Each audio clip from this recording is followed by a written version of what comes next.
बाद क्या होगा। लेकिन मैं आपको गवाह करके अपनी मां को गवाह करके ये बात कर रहा हूं। आज के इस दौर में ISI पूरी तरह जुडिशियल प्रोसीडिंग्स को मैनिपुलेट करने में इन्वॉल्व है। ISI के लोग मुख्तलिफ जगह पहुंचकर अपनी मर्जी के बेंच बनवाते हैं, केसों की मार्किंग होती है। मैं अपनी हाई कोर्ट की बात करता हूं। ISI वालों ने मेरे चीफ जस्टिस को अप्रोच करके कहा कि हमने इलेक्शन तक नवाज शरीफ और उसकी बेटी को बाहर नहीं आने देना, शौकत अजीज सिद्दीकी को बेंच में मत शामिल करो।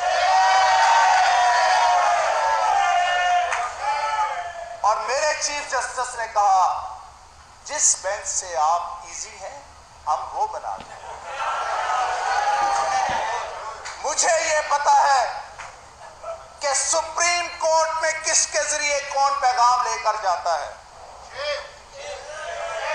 मुझे ये पता है कि अकाउंटेबिलिटी कोर्ट की हर रोज की प्रोसीडिंग्स कहां पर जाती रही हैं।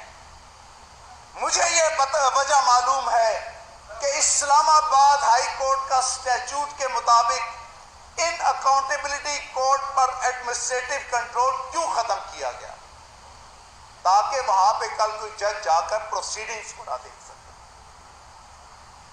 आप से ये बातें मैंने अपनी जान नौकरी की तो परवाह नहीं है कि करते इसलिए की है कि मुझे ये कहा गया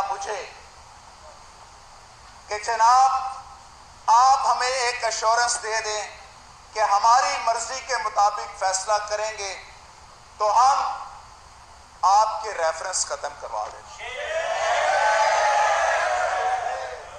मुझे ये कहा गया कि आप अगर हमारी मर्जी के मुताबिक फलां केस में फलां फैसला देंगे तो हम नवंबर तक नहीं सितंबर में आपको चीफ जस्टिस बना देते हैं।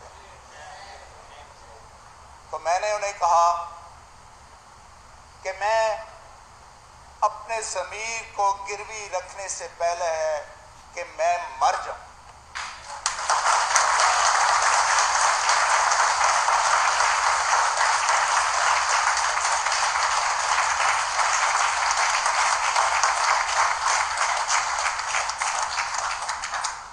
मैंने कहा कि मैरिज से 1 सेंटीमीटर ना इधर हूंगा ना उधर हूंगा, मुझे रेफरेंसेस की परवाह नहीं है। आपने पहले भी रेफरेंस करवाए हैं, आप 10 और करवा दीजिए।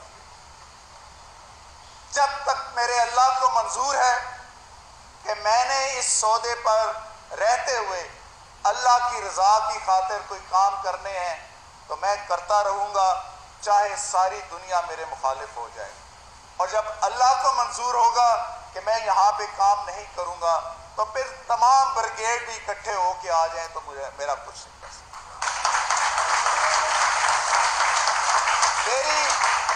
मेरी आपसे ये गुजारिश है कि आप बार और अदलिया मैं तो अब पहिए बिल्कुल नहीं कहता, मैं तो उसको एक घर कहता हूं। एक ही घर की हवेली में रहने वाले लोग हैं, लेकिन आपकी हवेली पे डाका पड़ चुका है। आपकी हवेली बंदूक वालों के कंट्रोल में आ चुकी है। आपकी आजादी सल्ब हो चुकी है। आपकी इंडिपेंडेंस ऑफ जुडिशरी जिस पर आप प्राइड फील करते थे उस पे समझौते हो चुके हैं। ये किसी दो अफराद के दरमियान मुकदमे के फैसले में अपने आप को इंडिपेंडेंट जाहिर करना और इंसाफ पसंद जाहिर करना कोई बड़ी बात नहीं है। किसी मशहूर फलसफी की कौल है कि आप देखना ये चाहते हैं कि हुक्मरानी किसके पास है, तो आप ये देखें कि आपको किसके खिलाफ बात करने की इजाजत नहीं है। आज ये मीडिया वाले ये भी घुटने टेक चुके हैं। ये मीडिया वाले अपने इश्तहारों की खातिर और अपने मफादात की खातिर सच बोलने से गुरेजा हैं।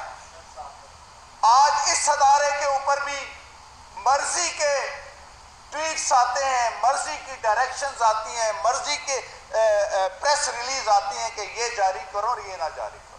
ये पूछ लें, यहाँ पर बैठे इनसे हल्फ ले लें कि कौन एक चैनल है जो ये कह सकता है कि हमें डायरेक्शंस नहीं आती और हमें डायरेक्शंस ISPR से नहीं आती। जुडिशरी, मीडिया जो किसी भी मुल्क के लोगों के ज़मीर की आवाज़ होती है, उसके ऊपर अगर पाबंदियां लगा दी जाएंगी, उसको अगर पाबंदे सलासल कर दिया जाएगा, उसके लबों को अगर सील दिया जाएगा, उसके लोगों की आज़ादी सल्ब कर ली जाएगी, तो फिर मुझे कहने दीजिए कि शायद फिर पाकिस्तान एक आज़ाद इस्लामी जमहूरी मुल्क नहीं रहेगा। 70 साल में हम ना तो इस मुल्क को इस्लामी बना सके, ना जमहूरी बना सके और ना ही आइन के ताबे ला सके। इस वजह से इस 70 साल की ज़िंदगी में 35 साल हमारे डिक्टेटर्स खा गए। इस 35 साल में हमारे आइन के साथ खिलवाड़ किए गए। इस 35 साल में हमें बात करने के से रोका गया। याद रखिए, अगर चोर को चोर कहने वाला चोर के साथ मिलेगा तो वो इंसाफ नहीं करेगा, वो नौकरी करेगा। जज नौकरी से नहीं, इंसाफ करने से, अदल करने से, दिलेरी का मुजाहरा करने से और तब बिला तफरीक डिस्पेंसेशन ऑफ जस्टिस करने से बनता है।